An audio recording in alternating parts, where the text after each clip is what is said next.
ഞാൻ ഏകദേശം 16 ദിവസത്തോളമാണ് ജയിലിൽ കിടന്നത്. യഥാർത്ഥത്തിൽ സ്റ്റേഷൻ ജാമ്യം തന്നു വിടേണ്ട ഒരു കാര്യത്തിന് 16 ദിവസത്തോളം ജയിലിലിടുകയുണ്ടായി. അതിനുശേഷമാണ് എനിക്ക് ജാമ്യം കിട്ടിയത്. പക്ഷേ സാമൂഹിക കാര്യങ്ങളിൽ നിലപാടെടുക്കുന്നതുകൊണ്ടും പുരുഷന്മാർക്ക് വേണ്ടി നിലപാടെടുക്കുന്നതുകൊണ്ടും വീണ്ടും നിശബ്ദനാക്കാൻ വേണ്ടി പോലീസ് വീണ്ടും മൂവ് ചെയ്തിരിക്കുകയാണ്.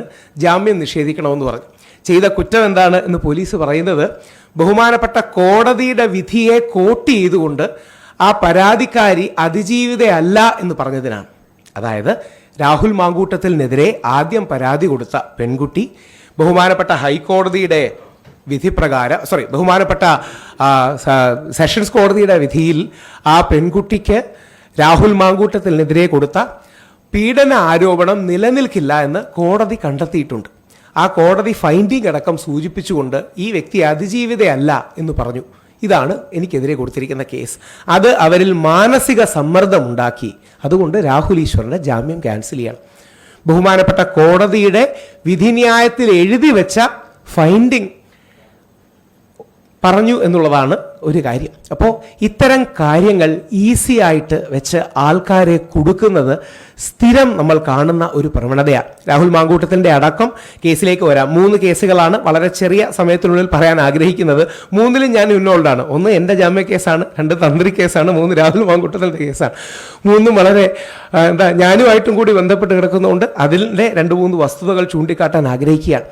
ഈ അവസരത്തിലാണ് ഇത്തരം കാര്യങ്ങൾ ഞങ്ങൾ അതുകൊണ്ടാണ് 2026 ഇലക്ഷനിലേക്ക് പോലും എല്ലാ പാർട്ടികളുടെയും കക്ഷി രാഷ്ട്രീയത്തിന് അതീതമായി ഈ പുരുഷ കമ്മീഷൻ പോലുള്ള കാര്യങ്ങളുടെ പ്രസക്തി ശക്തമായി ഉന്നയിക്കാൻ ആഗ്രഹിക്കുന്നത് ഇതുകൊണ്ടാണ്. കാര്യം രാഷ്ട്രീയ കാരണങ്ങൾ കൊണ്ട് ഏതെങ്കിലും ഒരാളെ കൊടുക്കാൻ വളരെ ഈസിയാണ്. പ്രത്യേകിച്ച് ഒരു സ്ത്രീപക്ഷ കാര്യം പറയുകയാണെങ്കിൽ, വനിതകളുടെ കാര്യം പറയുകയാണെങ്കിൽ നമുക്കെല്ലാം സ്ത്രീകളോടുള്ള ബഹുമാനമുള്ളത് കൊണ്ട് നമ്മൾ അവരുടെ കൂടെ മാത്രമേ നിൽക്കൂ. അപ്പോൾ എതിർപക്ഷക്കാരന് പറയാൻ വോയിസ് ഇല്ലാതെ അവൻ്റെ ഭാഗം കേൾക്കാതെ അവനെ അറസ്റ്റ് ചെയ്തിടുകയാണ്. അതിൻ്റെ ഒരു വിക്റ്റിമാണ് ഞാൻ. ആ അർത്ഥത്തിൽ ഞാനൊരു അതിജീവിതനാണ്. എന്താണ് എനിക്കെതിരെ ആദ്യം വന്ന പരാതി? ആ പെൺകുട്ടിയുടെ ഫോട്ടോ ഷെയർ ചെയ്തു എന്നുള്ളത് നിങ്ങളെല്ലാം കണ്ടു കാണും. അതിൻ്റെ 5ാം പ്രതിയാണ് ഞാൻ. ആ പെൺകുട്ടിയുടെ ഫോട്ടോ ഷെയർ ചെയ്തു, ആ പെൺകുട്ടിയുടെ ഐഡൻറ്റിറ്റി ഡിസ്ക്ലോസ് ചെയ്തു, ഇങ്ങനെ പറഞ്ഞാണ് പോലീസ് കേസെടുത്തത്. പക്ഷേ ആ പെൺകുട്ടിയുടെ ഫോട്ടോ ഞാൻ ഷെയർ ചെയ്തിട്ടേ ഇല്ല, ഐഡൻറ്റിറ്റി ഡിസ്ക്ലോസ് ചെയ്തിട്ടേ ഇല്ല. പക്ഷേ എന്നെ കുറച്ച് ദിവസം കഴിഞ്ഞ ഇലക്ഷൻ്റെ സമയത്ത് അകത്തിടണം. അപ്പോൾ എന്ത് ചെയ്തു? കുറച്ച് വേഗ് വകുപ്പായ സൈബർ അധിക്ഷേപം നടത്തി എന്ന് പറഞ്ഞ് പിടിച്ചകത്തിട്ടു. അങ്ങനെ 16 ദിവസം ജയിലിൽ കിടന്നു. ഇതിൻ്റെ കാര്യം എന്തുകൊണ്ടാണ്? ആ ഇലക്ഷൻ കഴിയുന്നത് വരെ ഒരാളെ ജയിലിൽ കിടത്താം. അപ്പോൾ 2026 അടക്കം എല്ലാ പാർട്ടികളെയും ഞങ്ങൾ കണ്ട് ഈ പുരുഷ കമ്മീഷൻ ബിൽ ഇത് ഓൾറെഡി കേരള നിയമസഭയുടെ മുമ്പിലിരിക്കുന്നതാണ്. കേരള നിയമസഭയിലെ സ്പീക്കർ പെർമിഷൻ തന്ന കാര്യമാണ്. ഒന്ന് ആലോചിച്ച് നോക്കുക. കേരള നിയമസഭയിൽ ബഹുമാനപ്പെട്ട നിയമസഭാ സെക്രട്ടേറിയറ്റ് ബില്ലായിട്ടെടുത്ത് 140 MLA-മാർക്കും കോപ്പി കൊടുത്ത 246-ാം നമ്പർ ബില്ലായ സ്വകാര്യ ബില്ല് സ്പീക്കർ സമർപ്പിക്കാൻ പെർമിഷൻ കൊടുത്തു. പക്ഷേ നമ്മുടെ രാഷ്ട്രീയക്കാർക്ക് മടി എന്ന് പറയുന്നത് നിങ്ങൾ മീഡിയക്കാർ അവരെ സ്ത്രീ വിരുദ്ധർ എന്ന് വിളിക്കുമോ എന്നുള്ളതാണ്.